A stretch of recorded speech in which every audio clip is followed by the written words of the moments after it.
Okay, earlier today for my pro wrestling fans out there, I gave you my top 10 pro wrestlers of all time. My opinion, just strictly my opinion. I got a little bit of flack back, but hey, all these guys are good. All of them are great. So if they're not in your top 10 or in the order that I place them, hey, it's to be understood, you know. So I figured, hey, I'm going to do tag teams. I'm going to do factions, groups, put them all in the mix. So here we go. Without further ado, coming in at number 10, I've got Shawn Michaels and Marty Jannetty, the Rockers. The Rockers were a very exciting tag team in the 80s. Just very, very high flying. They could really, really move. Just a very flashy, fun team to watch. Eventually they were broken up. Shawn Michaels, of course, with his singles career. Marty Jannetty going on to have a singles career. Became Intercontinental Champion one time. Unfortunate to see Marty Jannetty having the problems with drugs and alcohol that he's having today. Marty is doing very, very bad. Need to keep him in our thoughts and prayers. Moving on to number 9, the British Bulldogs. The Dynamite Kid with the British Bulldog, Davey Boy Smith. So you got a great deal of power with this team. You've got some speed with the Dynamite Kid. You've got a lot of acrobatic type stuff with the Dynamite Kid. Outstanding tag team. Nobody could ever deny that. Moving on, number 8, multiple time champions. I got to go with Devon Dudley, Bubba Ray Dudley, the Dudley Boys. Very fun to watch, with the tables, the chairs, all the stuff that they brought into the Attitude Era. A lot of that, they were kind of pioneers for guys after them, Just a really fun team to watch. You knew something was going to go down anytime the Dudley Boys were on the card. Number 7, I got to go with Bret the Hitman Hart, Jim the Anvil Neidhart, the Hart Foundation. Multiple time tag champions. Just a great combination of power and speed and mat wrestling with Bret Hart. Unfortunate that the Anvil is no longer with us.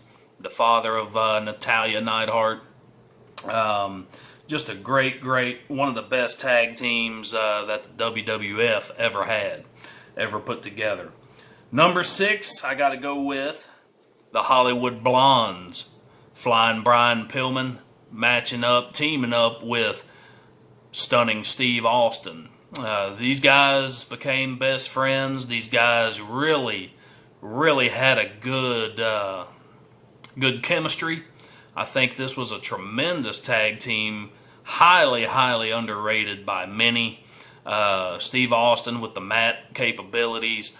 You had Flying Brian, obviously, with his high-flying ability.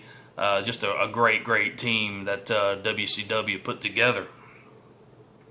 Moving on, number 5, I'm going to go with the Fabulous Freebirds. Michael P.S. Hayes, Terry Gordy, Jimmy Garvin, Buddy Roberts. These guys, man, back in the late 70s, early 80s, they really, there were a lot of barriers that those guys tried to break through. Guys from the South wanting to see the Freebirds kick the crap out of the establishment. The Fabulous Freebirds back in the day, man, they were red hot. Michael P.S. Hayes, that guy was crazy. And, they were just flamboyant. Those guys were some monster heels back in the day, but they always made it fun to watch. And those guys could wrestle too, so Fabulous Freebirds. Number 4, gotta go with the Rock and Roll Express.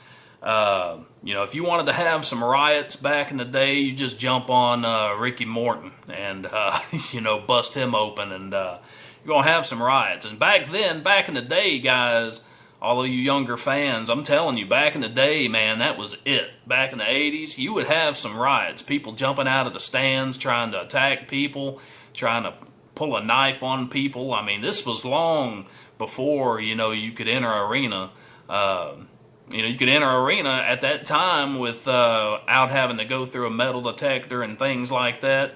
It was pretty chaotic, man, back in the 80s. You had to really watch yourself as a heel wrestler, especially leaving the arenas and things like that. You had to be careful. So got to go with the Rock and Roll Express, Robert Gibson and Ricky Morton. Number 3, I got to go with the Midnight Express. Got to go, beautiful Bobby Eaton. Beautiful Bobby Eaton. What was the guy's name? Randy Rose originally. Dennis Condrey. Guys were really, really great. I was more Dennis Condrey and beautiful Bobby Eaton, the two guys that I was familiar with. Randy Rose, not too familiar with him looking back, but the Midnight Express were one of those heel teams, like I just mentioned, that really put up with a lot of stuff, a lot of heat from the fans. Their manager, Jim Cornette, a lot of people like him. I like Jim, but I do admit the guy can be a horse's behind at times, but he speaks a lot of truth about the business as well, and he's not afraid to do that. And he stands up for the business and what the business should be. And it shouldn't be comedy relief. It shouldn't be, shouldn't be a circus. It's an art form, and that's what I believe, and that's what Jim Cornette believes as well. Let's see, going on to number 2, the Four Horsemen, Arn, Tully, Rick, Ole Anderson, and then some other members as well down the line. Had Barry Windham, Lex Luger, some other guys as well. But the original Four Horsemen, man, that really, really took off. And it took off with Arn Anderson and him saying that not since the Four Horsemen of the Apocalypse has there ever been a group so devastating, basically. And the next week, man, it blew up. It really blew up for them, and they became known as the Four Horsemen. So just probably, in my opinion, the greatest faculty, the greatest group ever in professional wrestling. And there's a lot of groups today that owe a lot to those guys. So, and the greatest tag team, in my opinion, in the history of wrestling for a number of different reasons is the Legion of Doom, the Road Warriors. Road Warrior Hawk. Oh, what a rush. Road Warrior Animal.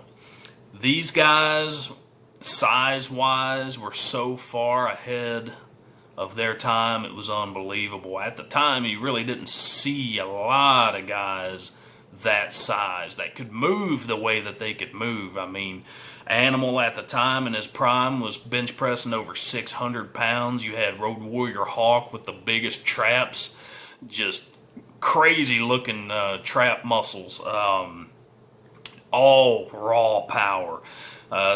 A group that I respect for taking what they wanted at the time. They were one of the first tag teams ever to change a finish. They just simply went out there and said, we gave the fans what they wanted to see. They were a tag team that went and did that. They won the tag team titles in every single place that they ever went. Unfortunate that Hawk is no longer with us. One of my all-time favorite wrestlers, period. Guy was such a character. But I believe I got some pretty good picks here in my top 10. Got to put the LOD at the top. Got to. Some would have the Four Horsemen. That's fine. That's understandable. But Hawk and Animal did what a lot of teams didn't do at the time. So I got to give it to them. Got to give them their props. So that's my top 10. Let me know what you think down below. And if you like this video, share it. As always, subscribe by clicking on the bell to the right there. Join me for my live streams weekly. My next one is coming up this Saturday night, 8 p.m. Go ahead and subscribe. That way you know when I'm coming up live. Normally I do my live streams Tuesdays, 10:30 a.m. Central Standard Time. So thank you guys for watching. Be blessed. Take care.